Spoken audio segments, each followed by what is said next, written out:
இந்த வீடியோ பண்ணிட்டு இருக்கேன்னா future options future is based on option market sorry future is based on spot market. இப்போ மேலே trade ஆகிட்டு இருக்குல்ல, இது ஸ்பாட் மார்க்கெட் 25,189 இருக்குது. இது கீழே இருக்கிறது ஃபியூச்சர் மார்க்கெட் 25,224 ட்ரேட் ஆகிட்டு இருக்கு. இப்போ எங்கே ட்ரேட் ஆகிட்டு இருக்குன்னா தேர்ஸ்டே 22nd Jan 1:15 டைம். இப்போ வந்து 27th எக்ஸ்பிரி இந்த மந்த்லி கான்ட்ராக்ட் 27th எக்ஸ்பிரி ஆக போகுது. இப்போ நம்ம வீக்லி ஆப்ஷனும் 27th தான் இங்கே வச்சுருக்கோம். நீங்கள் பார்த்தீங்கன்னா இங்கே 27th ஆப்ஷன்ஸ் தான் இருக்குது. இப்போ என்னென்னா ஆப்ஷன்ஸ் வந்து ஃப்யூச்சரை பேஸ் பண்ணி தான் ட்ரேட் ஆகிட்டுருக்கு அப்படின்றதுக்கான ஒரு சிறந்த உதாரணம் இப்போ நம்ம பார்க்க போகிறோம். இப்போ பாருங்கள், ஸ்பாட் இருக்கிறது 25,176 அப்படின்னா எது அட் த மணியாக இருக்கணும்? 25,150 இருக்கணும். ஆனால் இங்கே பாருங்கள், இப்போ எது அட் த மணியாக இருக்குது? இப்போது இந்த ரெண்டு ப்ரைஸும் பாருங்கள், 25,200 கால் அண்ட் புட்டு மேக்ஸிமம் ரெண்டுமே நியர்பை இருக்குது. 140 36 இருக்குது.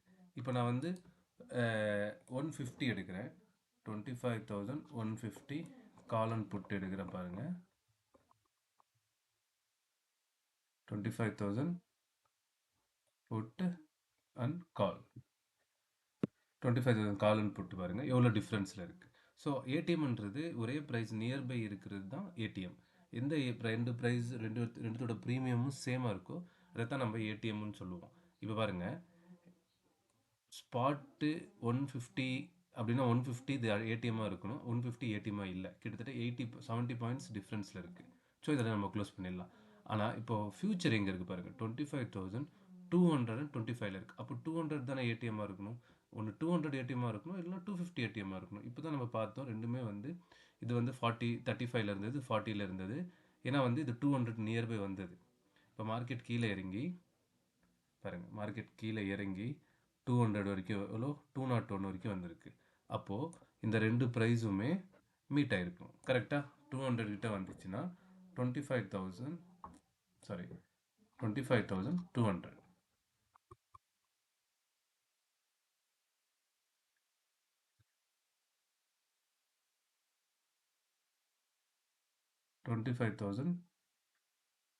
கால் எடுத்திருக்கேன். இப்போ நான் புட்டை ஆட் பண்ணிட்டேன்.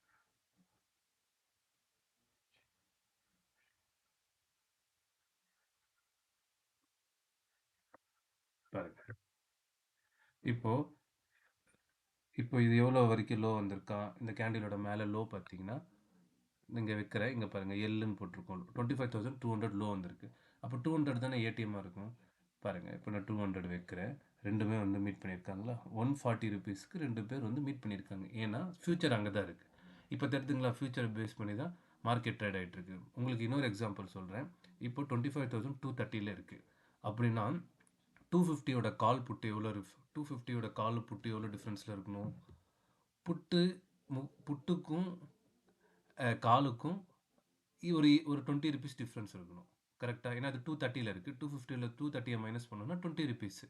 அப்போ வந்து புட்டு தான் 250 புட்டு வந்து ஐடிஎம் புட்டாக இருக்கும். இப்போ வந்துட்டு 250 புட்டு தான் ஐடிஎம் புட்டு. கரெக்டாக?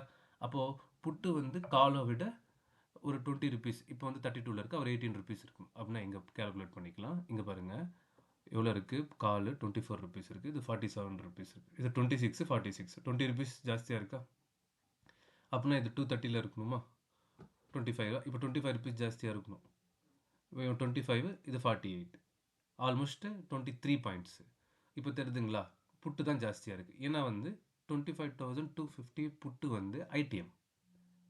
அதனால அப்படின்னா இப்போ ஐடிஎம் தானே, புட்டு தானே ஜாஸ்தியாக இருக்கணும். 147 புட்டு ஜாஸ்தியாக இருக்குது. இப்போ இது வந்து 25,250க்கு மார்க்கெட் போச்சுன்னா அப்போ புட்டோட விலை குறையும், காலோட விலை ஏறும். அப்போ இவங்க ரெண்டு பேரும் சரிசமமாக ஒரே விலையில் வந்து நிற்பாங்க. அப்போ 25,250 ஏடிஎம் ஆகிடும். ஓகேவா? அப்போது ஸ்பாட் மார்க்கெட் வந்து இப்போது 190 இருக்குது. அப்போ 200 ஏடிஎம்மாக இருக்கணுமில்ல? 200 ஏடிஎம்மாக இல்லை.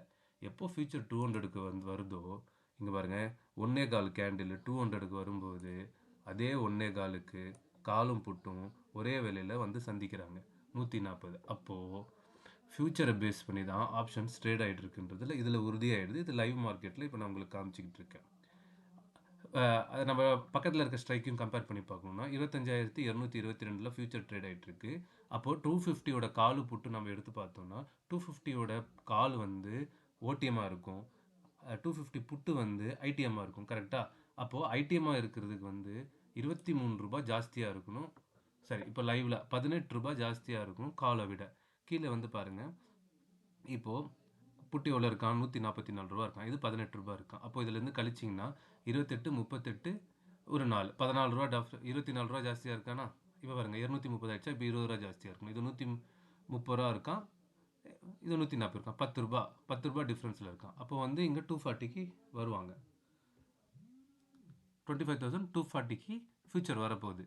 வந்துடுச்சுன்னா இந்த டிஃப்ரென்ஸு இவங்க கிட்ட இருக்க டிஃப்ரென்ஸ் குறைஞ்சிரும். அப்போ இவன் 250க்கு வரும்போது இவங்க 2 பேரும் ஒரே ப்ரைஸில் சரிசமமாக இருப்பாங்க. அப்போ இப்போ பாருங்க, ஸ்பாட்டு 25,200க்கு வந்துடுச்சு. அப்போ 200 ஏடிஎம் மீட் ஆகணும் இல்லையா?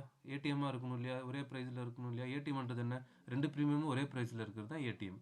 அப்போ இங்கே பாருங்க, ஏடிஎம்மே இல்லை. ஃபியூச்சர் வரும்போது மட்டும் ஏடிஎம்ல எப்படி வந்துச்சு? ஸோ நிஃப் ஸ்பா spot market based on cash market. Cash மார்க்கெட்டோட பையிங் செல்லிங் வந்து ஸ்பாட் மார்க்கெட் அஃபெக்ட் பண்ணும். ஸ்மார்ட் மார்க்கெட்டில் நடக்கிற ஹெட்ஜிங்ஸ்க்கு ஃபியூச்சர் மார்க்கெட் அஃபெக்ட் பண்ணும். ஃபியூச்சரில் நடக்கிற ப்ரைஸை ஸ்பாட்டில் அஃபெக்ட் பண்ணும். சாரி, ஆப்ஷன்ஸில் அஃபெக்ட் பண்ணும். இது ரெண்டுத்துக்குமே எக்ஸ்பிரி இருக்குது. இதுக்கு எக்ஸ்பிரி கிடையாது. ஸோ எக்ஸ்பிரி அன்னைக்கு இவங்க என்ன தான் இந்த ப்ரீமியமில் ட்ரேட் ஆனாலும், இப்போ நிஃப்டி ஃபியூச்சருக்கும் எவ்வளோ டிஃப்ரென்ஸ் இருக்குது? 36 இருக்குது. ஸோ எக்ஸ்பிரி அன்னைக்கு 27 சாயங்காலம் 3:30 மணிக்கு மார்க்கெட் முடியும் போது இவங்க 2 பேரும் ஒரே ப்ரைஸில் வந்து சேமாக எக்ஸ்பிரி ஆகிடுவாங்க. அதை தான் இந்த கான்ட்ராக்ட் என்ன சொல்லுன்னா, 27 ஸ்பாட்டும் ஃபியூச்சரும் ஒரே இடத்துல வந்து சேர்ந்து எக்ஸ்பிரி ஆகிடும். ஸோ எக்ஸ்பிரி அன்னைக்கு மட்டும்தான் ஸ்பாட்டும் ஃபியூச்சரும் ஒன்றா ஒர்க் ஆகும். எக்ஸ்பிரி அன்னைக்கு மட்டும்தான். அதனால தான் ஸ்பாட் மார்க்கெட் எங்கே இருக்கோ அதுதான் ஏடிஎம்னு என்எஸ்சி சொல்லுது. ஆனால் அதுதான் உண்மை. ஏன்னா அது எக்ஸ்பிரி டே அன்னைக்கு மட்டும்தான். எக்ஸ்பிரி டே அன்னைக்கு ஸ்பாட் எங்கே இருக்கோ அங்கே தான் ஃபியூச்சரும் வந்து முடியும். ஸோ எக்ஸ்பிரி டே அன்னைக்கு தான் உங்களுக்கு ஸ்பாட் எங்கே இருக்கோ அது அர்த்தம் பண்ணியாக கன்சிடர் ஆகும். மற்ற நாளெல்லாம் ஸ்பாட் எங்கே இருக்கோ அது ஏடிஎம்மாக நம்ம எடுத்துக்க கூடாது. அது என்எஸ்சி சொல்லாது. ஃபியூச்சர் எங்கே இருக்கோ அதுதான் நம்மளுக்கு ஏடிஎம். அங்கே தான் அந்த ப்ரைஸ் இருக்கும். இப்போ அதுக்கான நல்ல எக்ஸாம்பிள் உங்களுக்கு நான் சொல்லிட்டேன். 27 எக்ஸ்பிரி ஆகும்போது நீங்கள் பார்த்தீங்கன்னா ஸ்பாட்டு நிஃப்டியும் ஃபியூச்சரும் ரெண்டுமே ஒரே ப்ரைஸில் இருக்கும். இவங்க 2 பேர் எங்கே இருக்காங்களோ அதுதான் அர்த்த மணியாக இங்கேயும் இருக்கும். அவ்வளோதான், சிம்பிள்.